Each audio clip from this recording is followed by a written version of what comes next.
had agreements on how to keep the border peaceful and tranquil, and those agreements were violated by China in 2020. Until those forward deployments are addressed, the tensions would continue. If the tensions continue, it casts a natural shadow over the rest of the relationship. So our relationship hasn't been great for the last 4 years. Hello, welcome to The Currently, your go-to channel for topics concerning geopolitics, economics, and history. In this video, we shall have a deep analysis of the historical factors shaping India-China relations. India and China are two of the world's oldest civilizations. Together, they have contributed over 50% of the global GDP for the much of human history. Despite their rich histories and geographical proximity, modern relations between these two nations are often marked by distrust and tension. Why is this the case? Today, we are diving into the complex historical and civilizational factors that have shaped the relationship between India and China, especially in the shadow of the Opium Wars. Now, let us discuss the civilizational issues concerning the India-China relationship. India and China both carry the legacy of ancient civilizations. China in particular holds its history in high regard, seeing itself as a great civilizational power. This self-image is crucial to the understanding of China's view of the world and its foreign policy. China often projects itself as a peaceful nation that has historically been a victim of aggression despite once dominating the region for over 1,000 years. According to Confucian ideology, Chinese civilization was considered the pinnacle of culture and governance. China viewed itself as the Middle Kingdom, the cultural center of the world surrounded by less developed societies. This belief in its cultural superiority inspired China to build ancient Silk Road, a vast network that connected it to the other regions.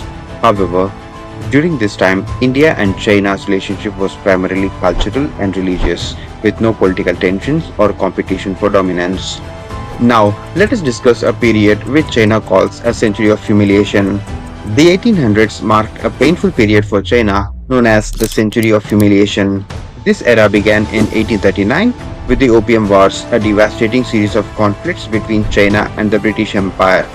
For China, these wars marked the start of its decline as it lost territories such as Hong Kong and faced numerous humiliations. During these wars, Indian soldiers fought for the British and the Indian merchants supplied opium to China. This involvement of Indian troops in Opium Wars left a lasting impact on the Chinese perception of India. Many Chinese came to view India as subjugated by the British and perhaps complicit in the West's exploitation. The involvement of Indian soldiers and merchants in these wars cast a shadow over India's Buddhist legacy in the eyes of Chinese people. In addition, China faced further defeats, including a loss to Japan in 1895 and harsh conditions imposed during the Boxer Rebellion. These events collectively contributed to China's century-long struggle. Now, let us take a step back to understand how opium trade transformed into a war between China and the British. During the 1700s and 1800s, India and China were major trading partners with Europe. Indian cotton, spices, and Chinese tea and porcelain were in high demand in Europe, creating a trade surplus that drained gold and silver from Europe to Asia. Now, the Europeans desperately needed a product to reverse this trade imbalance. For the British, the answer was opium. They grew opium in India and exported it to China and watched as the addiction spread in China. This ultimately led to 3 Opium Wars, where Indian soldiers and merchants played a significant role supporting the British interests in China. By the end, opium revenue accounted for about 14% of British India's total income. These wars left China impoverished and bitter, and the Indian role in this trade left a lasting resentment among the Chinese people. Now, let us discuss how historical aspects have affected China's current foreign policy decisions. After the establishment of the People's Republic of China in 1949, China wanted to prevent a repeat of their century of humiliation. China is determined to reclaim their former regional dominance. Modern Chinese policies reflect a commitment to this goal of attaining former regional dominance. The Belt and Road Initiative, for instance, is a massive infrastructure project that aims to revive the ancient Silk Road, expanding Chinese influence across Asia, Africa, and Europe. China's String of Pearls policy, which focuses on establishing strategic ports around India, also raises concerns for India. China's growing regional ambitions are often seen as an attempt to encircle and counterbalance India, adding new layers of complexity and tension. So, where does this leave India China relations today?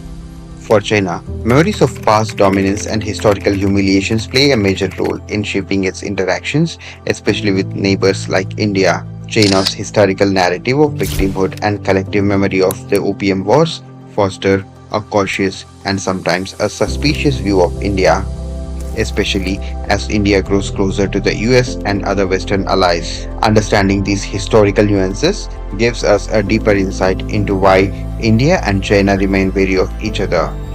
For India, acknowledging these sensitivities can provide a foundation for navigating a complex relationship with its powerful neighbor. The past continues to echo through the present day policies and perceptions, reminding us the history plays an enduring role in shaping modern diplomacy.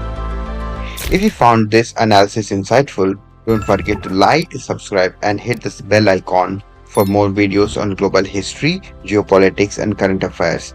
Thanks for watching. Until then, stay curious.